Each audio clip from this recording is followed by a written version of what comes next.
que le roi du Maroc, Hassan II, avait aussi contribué à la victoire éclair de l'État hébreu. Info, Intox, Jonah Binder, bonsoir. Bonsoir. Alors, est-ce que Israël a effectivement gagné cette guerre de 67 grâce à l'aide du Maroc? Eh bien, sans le Maroc. سمعت المروكي قال لك فزنا بالحرب بفضل المغرب حرب 67. Eh bien, sans le Maroc, Israël n'aurait peut-être pas gagné la guerre des 6 jours.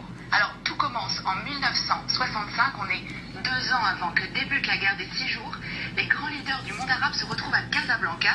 C'est le 3e grand sommet de la Ligue arabe. Alors, vous vous en doutez, le Mossad ne fait pas partie de la liste officielle des invités, mais il est là et il va recueillir des informations cruciales.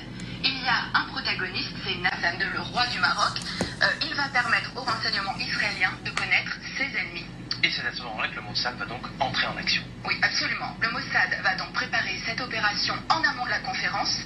Plusieurs jours avant, une équipe de Shin Bet et du Mossad, il s'appelle à Tsiporim, donc les oiseaux, vont occuper le dernier étage du très luxueux hôtel à Casablanca où sont attendus les dirigeants arabes et où va aussi avoir lieu la conférence.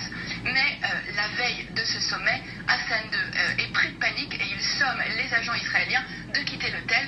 Mais au terme de cette conférence, il va livrer aux agents israéliens l'enregistrement complet de cette conférence. Hassan II a tout enregistré en secret. Il n'a pas confiance dans les invités de la Ligue arabe. Ça s'appelle